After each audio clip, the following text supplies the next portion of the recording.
I'm 78 years old now. I didn't think I'd make it this far, and I don't say that bravely. I say it the way you say something plain, like the weather.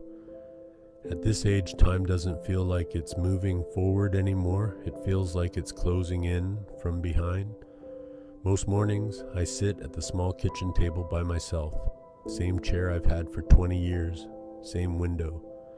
The light comes in softer now, or maybe my eyes just can't hold it the way they used to. I drink my coffee slow because there's no reason not to. There's no one waiting on me. That's when the thoughts come. Not all at once, just one at a time. Quiet, persistent. I used to believe regret came from big mistakes. Loud ones, obvious ones. Affairs, addictions, betrayals, the kind of things you can point to and say, that's where it all went wrong. But that isn't how it happened for me. My life didn't fall apart. It just drifted. And by the time I noticed, most of it was already behind me. When I was younger, I thought time was something you spent, like money.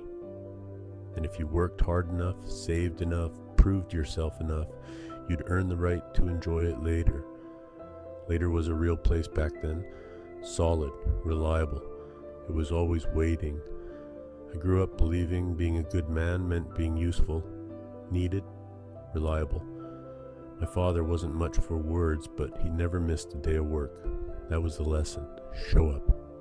Provide. Don't complain. Everything else would sort itself out.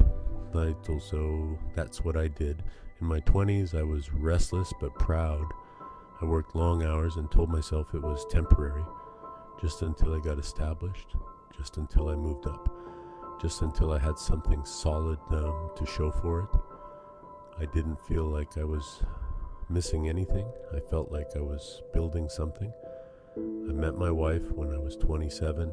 She laughed easily, not the loud kind, the quiet kind that sneaks up on you. We'd sit on the couch after work, knees touching, both of us tired. She'd talk about small things, a story from her job, something she noticed on the walk home. I'd half listen, half think about what needed to be done tomorrow. I told myself I'd be more present once things slowed down. They didn't. In my 30s, life filled up fast. Job responsibilities, bills, repairs, plans. I wasn't unhappy. That's important to say. I was busy. And being busy felt like purpose. Every sacrifice had a reason. Every missed dinner, every postponed vacation, every maybe next time felt justified. When our son was born, I held him and felt something heavy and warm settle in my chest. Responsibility, mostly, love too, but wrapped inside duty. I promised myself I'd give him everything I didn't have. Stability, opportunity, a solid roof over his head. I kept that promise. I just didn't realize what else he needed. There were moments, small ones, him asking me to watch him do something, ride a bike, show me a drawing, toss a ball. I'd say, in a minute, or this weekend, and sometimes I meant it. Sometimes I really did. Other times it just slipped away. I assumed he'd understand. My wife tried, gently, at first. She'd say, "You're always working," not accusing, just stating it. I'd explain about the pressure, about the future, about how this was all for us. She nodded. She always nodded. That should have worried me more than if she'd argued. By my 40s, the house felt quieter even when everyone was home. Not unhappy, just separate. We each had our roles. I provided, she managed the rest. It worked on paper. From the outside, it probably looked like a good life, and it was. That's the hardest part. Nothing went wrong enough to make me stop. The damage was slow, invisible. It didn't announce itself. It showed up as missed conversations, as familiarity replacing curiosity, as love becoming something assumed instead of tended to. I remember one evening, coming home late again. Dinner was already put away. My wife was reading on the couch. She looked up, smiled, asked how my day was. I gave her the short version. She went back to her book. That was it. No argument, no tears. I didn't know that was us learning how to live without each other. Our son grew up. That part happened fast. One day he needed help tying his shoes. The next he didn't need me at all. He moved out, found his own life. I told myself that was success. That meant I'd done my job. He calls sometimes, on holidays, birthdays. He's polite, warm even, but careful.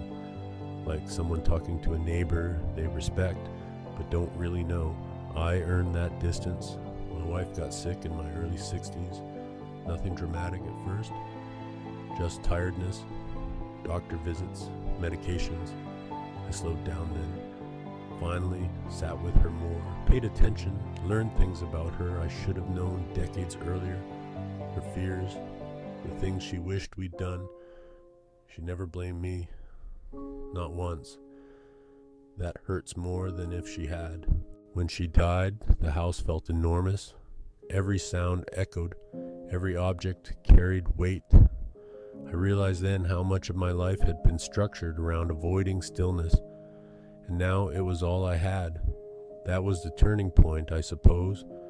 Not loud, just final. You don't get a moment where everything lines up and makes sense.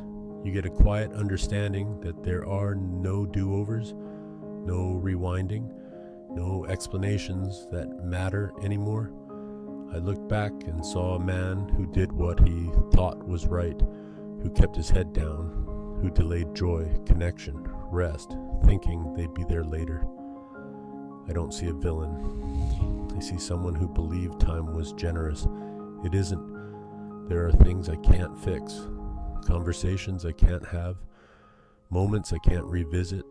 I can't go back and sit on the floor and really watch my son play. I can't take my wife's hand in the middle of an ordinary afternoon and ask her what she needs from me. I can't tell my younger self that being present is not a reward you earn. It's the point. Now my days are simple. Too simple sometimes. I take walks. I eat quietly. I think a lot. I feel grateful. Truly, I had love. I had family. I had purpose. And I also feel the weight of what slipped through my fingers while I was busy holding everything else. If you're listening to this and you still believe there's plenty of time, I understand. I believed it too. I'm not here to warn you or instruct you. I don't have that authority. I can only tell you how it feels when later runs out. It feels like sitting alone with memories that are good but incomplete. Like reading a book you rush through and realizing you skipped the best parts. I don't hate my life. I don't even regret it the way people imagine regret. It's quieter than that. It's a knowing, a steady awareness that some choices once made often enough become permanent. At my age, you don't chase happiness. You make peace. I've done that, mostly. But some nights when the house is very still, I wish I'd understood sooner that presence is not something you fit in. It's something you choose over and over, or you don't. And then, one day, you're 78, drinking coffee by yourself, realizing that what you were waiting for was already happening the whole time. If this meant something to you, I'm glad. That's enough for me. I've said what I needed to say.